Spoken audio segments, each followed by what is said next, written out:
I'm so sorry, baby, but this is for the best. Who is there?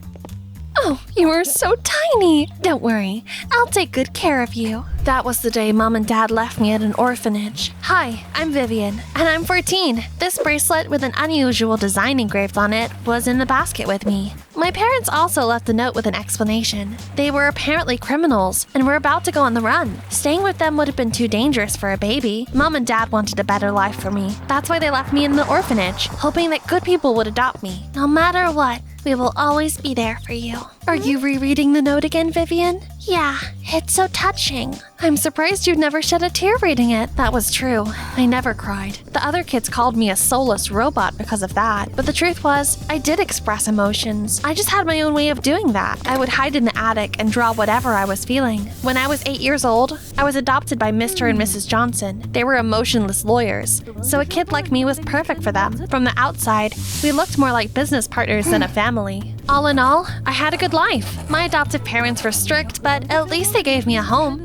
One day, we were walking through a mall. I was looking out the window, lost in thought, and fell behind. A man in a Spider-Man costume suddenly appeared in front of me. Only today, our store is giving out ice cream to all obedient children. Wow, strawberry's my favorite! Are those your parents? My adoptive parents, yeah. Are you happy with them? Sure, I guess. Then run along, kiddo. I turned around to wave at Spider-Man, but he was no longer there. Of course, I wanted to become a professional artist, but it turned out my adoptive parents had other plans. Vivian, creative careers don't pay rent. Even Vincent van Gogh died in poverty. But his paintings became famous all over the world anyway.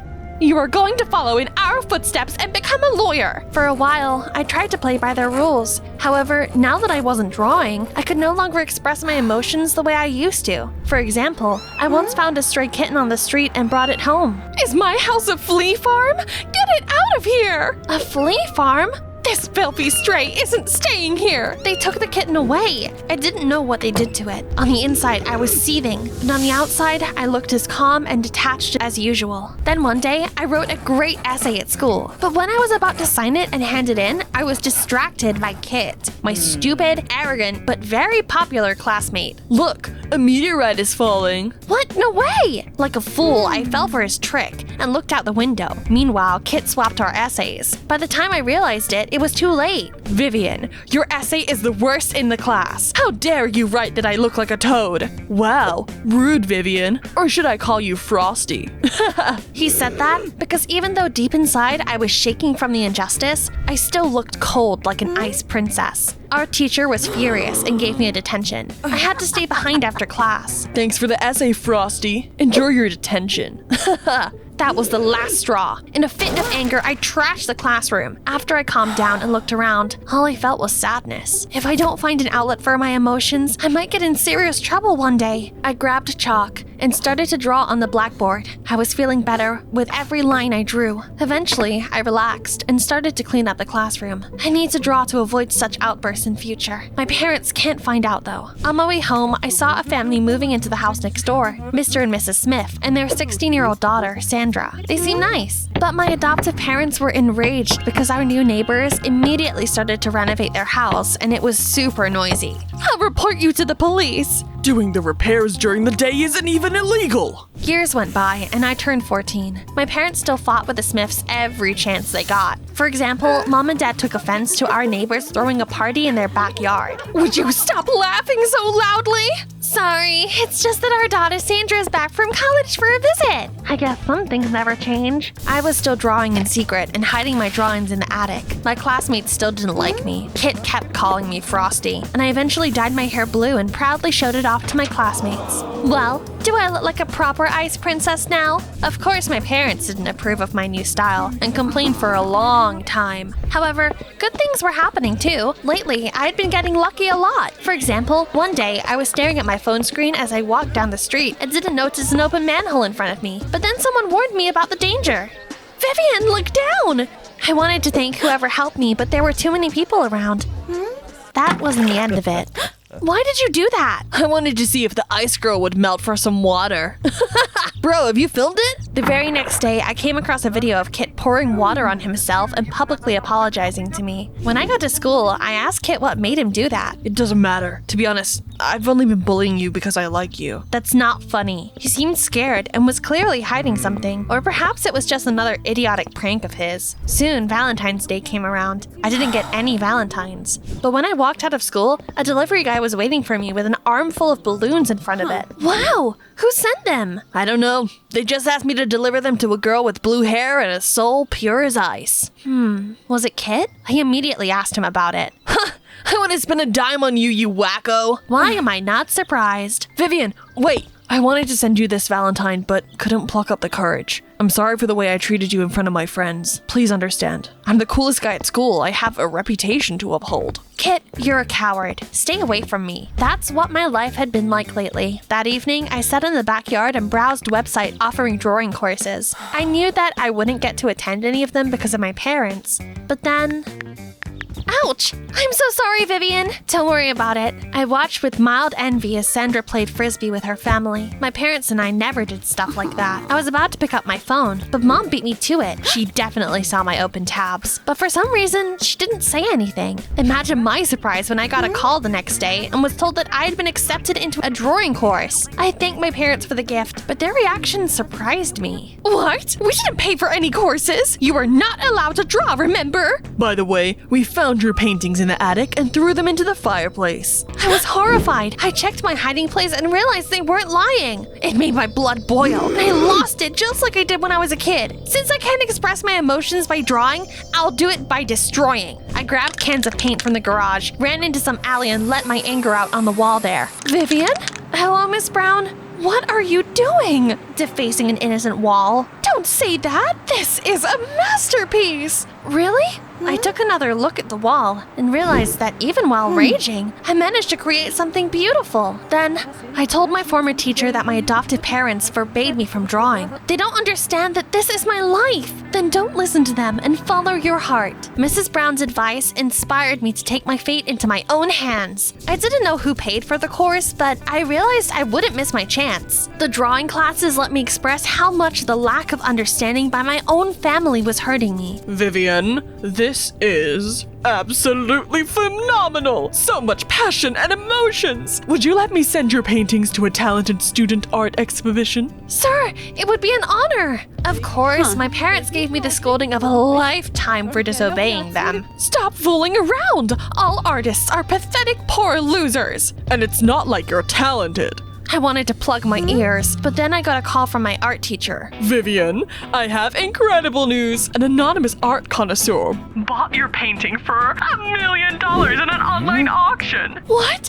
Am I dreaming? I felt like I'd just become a millionaire. Wait, that's exactly what happened. Yay! We always knew you were very talented. Of course, I knew that my adoptive parents weren't being sincere. Soon, a local TV channel interviewed a young talented artist, me. A couple of days after that, a strange couple knocked on our door. Hello, sweetie. I'm Mrs. Black, and this is my husband. We just moved here and want to get to know our neighbors. They looked like thugs and were staring at me weird. Their tattoos seemed strangely familiar as well. I didn't want to talk to them. I'm home alone. Come back some other time. Ow, my nose! After that, I came to a drawing class and asked my teacher who was generous enough to pay so much for my painting. I'm sorry, but they chose to stay anonymous. There's nothing I can do about that. Oh, that's a shame.